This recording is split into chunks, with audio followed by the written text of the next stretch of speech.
continuing on with my predictions for 2024, this was going to be a all positive outlook for Nike. And then we find out that Tiger Woods is not being signed. And I discussed this previously in the article that you guys see to the side. There's a video up. You can click through and check out that video. It's in the description, where I talked about the fact that Nike doesn't sound like Nike anymore. I even raised the point in the discussion that Nike would never let an athlete like Tiger Woods walk away from the brand. So once that happened, I had to change the way I'm presenting Nike, but I'm going to continue. I'm going to start with what I was writing that would be a positive aspect of what Nike is doing. And ultimately, when I come back towards the end, it will still be a positive because Nike is Nike.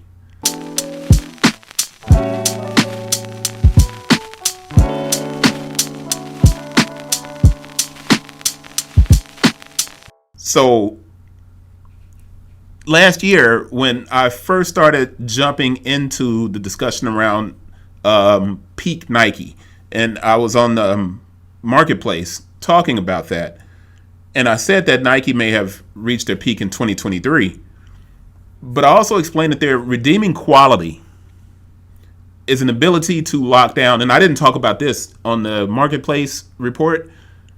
Their redeeming quality is to lock down real estate in the right areas. Now, someone is probably saying, what's real estate got to do with what you're talking about? And why do we see Nike's strength over here to your side? Well, the discussion is on Nike's strength, but more importantly, the things around Nike that will allow it to add an additional $1 billion to its market cap. The data that you find inside of the sneakers app that Nike has access to, the data that Nike has from Nike.com, the Nike app, sneakers app, provides ridiculous amounts of insight into where the brand should open physical doors. Now, while footwear, right, and apparel, that's the obvious place where Nike makes their money. We know that. That's not even going into question. That's not going anywhere. I'm not saying that's going anywhere. I'm saying that that's obvious. But Nike has to really think about pulling back on the amount of sneakers that they're creating, because there's no FOMO associated with Nike anymore. So what fear of missing out? There's no FOMO around Nike at all. There's none. To do that, they're going to have to pull back the amount of sneakers that they're creating, which could be problematic for the brand. But in pulling back, there's opportunity. Primarily the fact that you look at retailers' walls, right?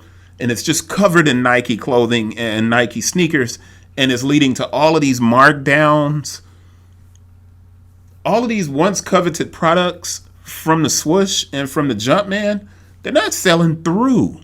And that lack of sell through on the premium price products, it's creating pressure on Nike's margins.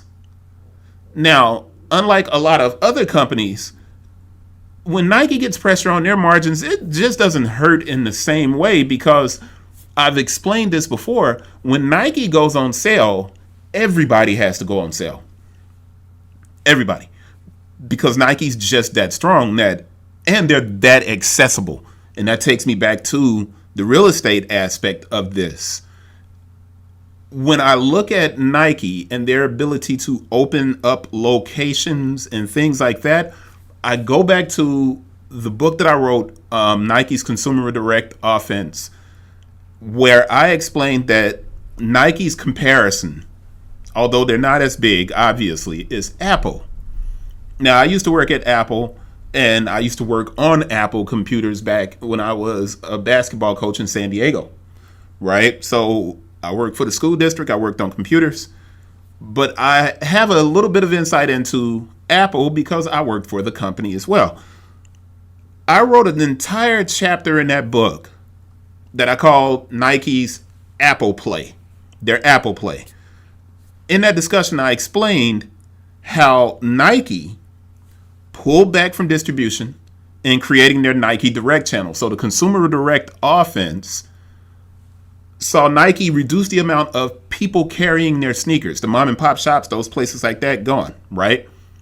Apple did the exact same thing. I was working at a company called LPS back in San Diego, and Apple, when they started opening the Genius bars at their retail locations, as they opened these retail locations across the country, they started removing the ability for independent chains to fix Apple computers. We had a store called Crywolf out there. I worked for LPS. There were a lot of different independent stores that fixed Apple computers, but they started pulling that ability. You couldn't get the parts to repair an Apple computer. They wanted those computers to come into the Apple Store, to the Genius Bar, so they could sign you up for different programs. You had one-to-one and all of these different programs. And I know this sounds like a tech talk, but it's important that I explain this because you probably didn't read the book. And I sold a lot of them, but you probably didn't read it. You can still buy that book on Amazon. But Nike pulled back their distribution from these mom and pop shops and from even big box retailers. And Apple, it's basically following suit. And if you think about it, it makes perfect sense. And I explained this in the book, to have Tim Cook on the board of Nike.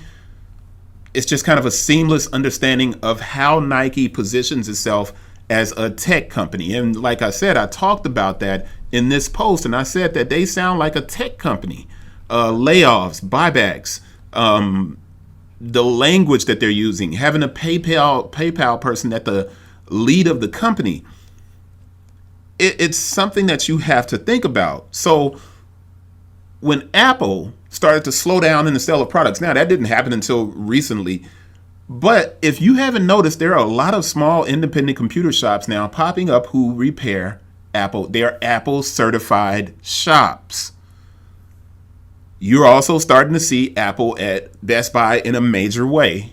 They've always been there, but it's a lot more now. You're seeing Apple products in different places. Why? Because the iPhone's not selling enough anymore, and Apple has to broaden their scope into what they're doing. Once again, I'm getting to the point in regard to this prediction. Nike is functioning very much in the same way as Apple did. Now, I'm not saying that Nike's going to reopen mom and pop shops, but they are giving back accounts to bigger retailers. So we already see that comparison with Apple taking shape. I hope this is clear. But like Apple, and the extremely smart placement of Apple stores in cities throughout the country and the world, Nike is doing something very similar, and you may not have been paying attention to it, but it's extremely important to understand Nike's smart real estate purchases, allowing Nike to open Nike Rise, Nike Training, and Nike Strength and Fitness facilities. But it's that Nike Strength, what you're looking at on the screen, that hasn't changed. I didn't change anything here. What you're looking at is where I see Nike gaining $1 billion to their market cap. And this is a good prediction. This is nothing bad. It's in this gear. Now, why would I say this? Gyms already have weight training equipment. But you know what's even cooler than just having maybe Titan training equipment is that big swoosh on these 45 plates. That's something that could take off in a major way, especially with influencers doing videos and things like that. But more important, when I get back to those smart real estate purchases, back in 2016, Nike created a patent for gyms inside of their retail locations. But get this. Find a studio. You probably haven't seen this page before, but you can get to a Nike training studio. You can go to 3 different Nike training locations in California, particularly in LA because Santa Monica, Newport Beach, and West Hollywood. But why is this important? These are proof of concept locations. These gyms, you're talking sleds, running stations. At the front of all of these locations, you're going to have footwear and apparel. But more important, these memberships will allow, and this is the prediction, they will allow Nike to lean heavily into non-footwear and apparel revenue generators. What do I mean by that? With Nike training studios, Nike gets the ability to generate income on gym memberships, gym equipment, home gyms, and the athletes that they have showing this workout equipment, you can almost expect a regional strategy, which allows Nike to begin engaging in fitness competitions around the country. These things will be utilized in ads, content. Now, this is a prediction. I'm saying that this is going to happen. I have no idea if Nike's actually going to pull this off, but think about it.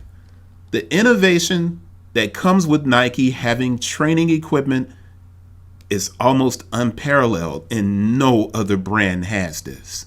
No other brand could even attempt it. But here's the crazy thing. What I'm saying is beginning to take shape.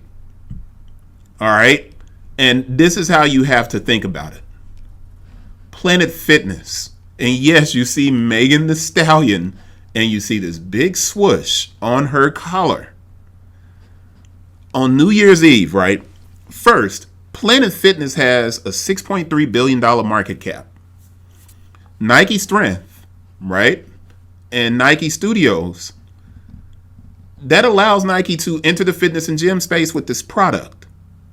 Now, when we look at this recent example of Megan the Stallion as a Nike fitness instructor in the app, on New Year's Eve, she introduced this workout clothing, apparel, on New Year's Eve. And it was called, it's her Nike Tech Dance Gear is what it's called. Now, it's also worn in this Planet Fitness ad.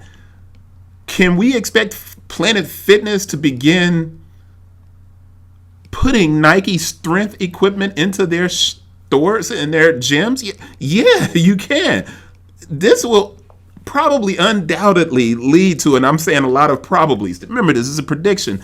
New equipment being either bought by gyms or Nike themselves opening competing gyms. And that is the big part. If they open these gyms and these gyms are helmed by Nike athletes and influencers, it creates an opportunity for engaging media. It expands the reach of Nike's home gym and fitness. It creates new enthusiasts. And if Nike can get, let's say a big amount of 5 to 10% share of the fitness marketplace, they will add $1 billion to their market cap. Remember, I said this was a positive one in regard to Nike. Now, because they can add this potential market cap,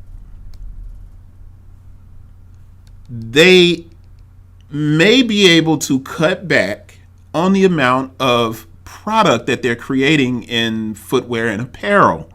Now, what will that do? Well, you have to think about it. If Nike begins to pull back, they sell at a more premium price, the margins go up, they don't have to sell as much, and they will still make the same amount of money, and they'll have the added bonus of Nike Strength and Nike Fitness, Nike training studios beginning to open across the country. And as that happens, things really change and look up for Nike. Now, that's the prediction. That's the prediction. And everything that I just said is like this kind of frothy cream rises to the top prediction. But after Nike decided to call it quits with Tiger Woods, this 27-year partnership, it kind of reminded me once again that Nike simply doesn't sound like Nike anymore. And this is the crazy thing. While Tiger Woods is a much more expensive partner, think about the legacy people that Nike still has under their umbrella. They still have Charles Barkley, right? And they still got Penny Hardaway, all under contract. Even John McEnroe showed up in a Travis Scott collab where they were fussing over the name of a Mac Attack.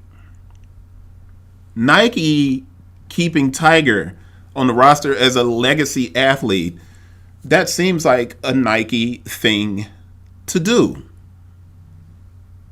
But like I said in this post, Nike just doesn't seem like the Nike of old. But does that matter? Does that matter? I have to build this discussion different because it's about to pivot. All right?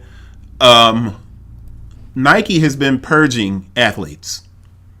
So the fact that they have let Tiger Woods walk is not surprising. Sloane Stephens, right? The tennis athlete, Sloane Stephens, was an Under Armour athlete. She won her first major and she signed with Nike. And now, less than, I think it's 4 years after she'd made that move, she is no longer with Nike. A lot of people have been purged from Nike's athletic rosters. So when you start thinking about how an athlete like Sloane Stephens, which, you know, it seemed a perfect fit for her to come in behind Serena Williams, but then Naomi Osaka took off in that place and they kind of moved Naomi Osaka, but she got pregnant and had a kid. Now she's getting ready to come back, but they still have Naomi, and that's something to think about. Nike has long controlled every sport, right? Every sport. But influence is important. Influence is important. We know that because when we go to this Nike strength page, we see LeBron and we see Ciara's husband. I couldn't even remember his name, Russell Wilson. We see influence is still important. But influence, I think with Nike, is kind of falling out of favor. I don't think it's being as understood as it once was because influence is shifting, right? Nike stepping back and saying, hey, you know what? We're going to let Sloane walk. Hey, we're going to let Tiger walk. Hey, we're going to let these people walk. Recapturing those major dollar investments in individual sponsorship could be foresight. It could be foresight. That could be something to think about. But this is the thing. It's certainly allowing other brands to make exciting and interesting moments in sport. So we think about New Balance and the fact that they've made crazy strides with athletes and influencers. They have Coco Gauff in tennis. They've got Femke Bowl in Sydney, McLaughlin-Leverone in track and field. You consider all of their soccer sponsorships. As a matter of fact, I'm going to open a window here and drop down to New Balance's press box and show you Endrick, Clutch Athletics, Darius Garland. They are really rolling in soccer. I mean, and they still have Jaden Smith. Now, I'm only opening this up to show that New Balance is doing incredible things. On Running created the On Athletic Club, the OAC, which contributed to them winning a 1500 with in the World Championships, the USA Track and Field World Championships with Yared Nuguse. Right? So you got On Athletic Club and New Balance already filling in these spaces that Nike's kind of leaving open. So ask yourself, is Nike making a mistake? And I'm going to get to a point here where you're going to say, wait a minute, maybe they aren't making a mistake at all. I can't say whether it is or not. I'm not going to do that. But think about this. The Paul George basketball line is now defunct. Kyrie is no longer with Nike. He's with Anta. The Russell Westbrook line with Jordan Brand is now defunct. Now, Nike did add Jason Tatum, John Morant, Luka, right? But those athletes, Paul George, Russell Westbrook, those athletes that seem to be on the decline don't seem to be as in high regard at the Swoosh. And that's kind of problematic. But get this, even with Nike divesting from individuals like Sloane Stephens, which you see over here to the side still, in U.S. track and field, right? And I'm going to open this up. 2023, last year, track and field. Here's the thing. Nike still had 19 wins of the sponsored athletes. Nike had 19 wins. But this was the most diverse field of medal winners for brands, because you had Tracksmith with 3 wins, Lululemon with 2 wins, New Balance with 2 wins on running, Puma, Asics, Brooks, and Hoka, all with wins in the USA track and field. That's one of these numbers that you have to say, man, Nike's still dominant. 19 wins, and we're saying that they don't have any sponsored athletes, that they're starting to fall out of favor. They're not necessarily falling out of favor. And this is what you have to think about. All right? The NFL, the NBA, Major League Baseball, all of those champions will be wearing Nike swooshes or Jordan Jumpman. USA Track and Field, they'll be wearing, as a matter of fact, this is an individual event, so he gets to wear his Adidas stuff. That's Arian Knighton, the young guy. He's an Adidas athlete. But when he runs for USA Track and Field, there'll be a swoosh across his chest. While Nike allowed Tiger Woods to walk, as they did Roger Federer, and he went to On, here's something to think about in regard to Tiger Woods, and I'm switching gears again. Adidas had to sell TaylorMade, right? If you don't remember that, they had to kind of get rid of TaylorMade. It was a weight on the brand. TaylorMade Golf. Callaway, and I'm going to swing this over to Callaway, and now I'm on to Tiger Woods in this discussion. And I've moved on from the idea of Nike strength being a lifting kind of tide for Nike. I'm moving into the discussion on Callaway. And Callaway is the biggest brand in golf, right? Callaway had to acquire Topgolf to continue to grow. And in this article on golf.com, when you get into this discussion, you find that they made that investment. They made the first investment into Topgolf way back when it first started. And then in 2020, they made another investment. And now in 2023, listen to this. It's now 2023, and Callaway Golf has officially changed its name to Topgolf Callaway Brands. So you're looking at Callaway, a company that's been around forever, and they changed their name to Topgolf Callaway. And this floats us back to my discussion on the niche. Golf is a small segment of sport. It's a small segment of sales in sports, in sportswear. But this is something that you have to think about. They changed their name to Topgolf Callaway Brands. And in 2022, their earnings for Topgolf, it made up 39% of Callaway's total revenue. So this niche thing, Topgolf, going and hit a ball, actually partying a little bit, it turned into 39% of the brand's total revenue. And you're talking about Nike and Nike's strength being niche. Nike Studios and fitness being niche. But we're looking at a 6.3 in fitness. Planet Fitness, $6.3 billion market cap. And you talk about Callaway growing the way they have grown at 39% with something that's niche. And you find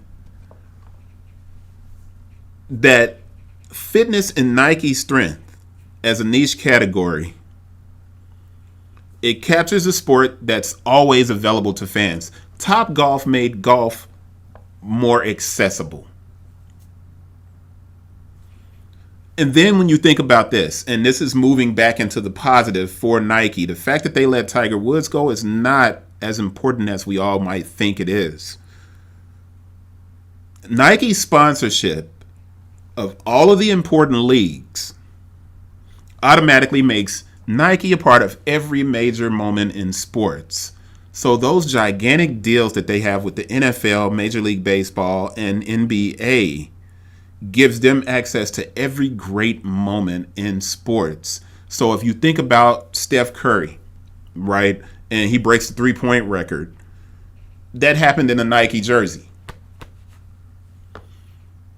All of these micro moments in track and field, right, even though you don't see it here, and when you get to USA Track and Field and the Olympic season, all of those micro moments in viewership for the Olympics, where brands can't advertise during the Olympics. Brands cannot advertise their athletes during the Olympics. Remember that.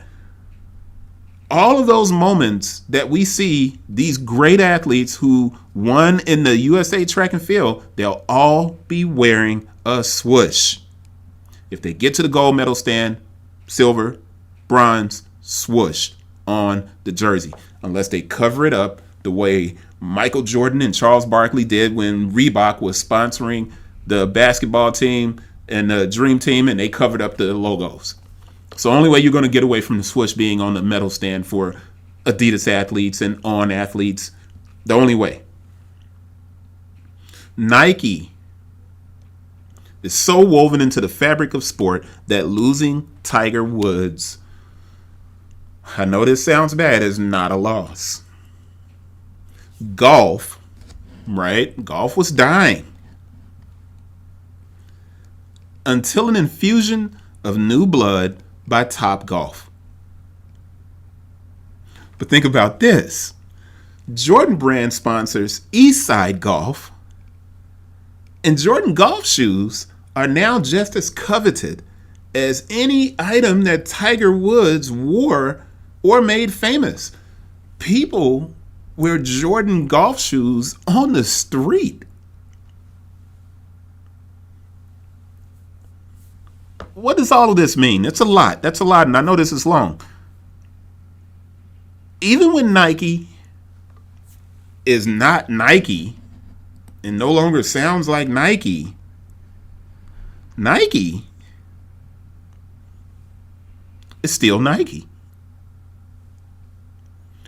Let me know what you think about this. This is a lot to take in, and it moved all over the place. And man, if you stayed this long, I must be really engaging, because I probably would not have stayed this long. I appreciate you. I appreciate new subscribers. I hope everybody's doing fantastic. The final of my 5 predictions for 2024 in the sneaker industry will be coming, and I hope you watch that as well.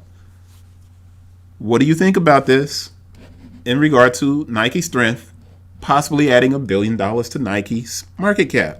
Do you think that can happen between Nike Strength and Nike Fitness and Nike Training Studio, and the possibility of getting Nike gear inside of gyms across the country, and the fact that they can open their own gyms with their own equipment? Do you think that's going to be a rising tide for the swoosh? Do you think Tiger Woods not being signed is going to hurt Nike? I look forward to hearing what you have to say. See you guys on the next one. Peace.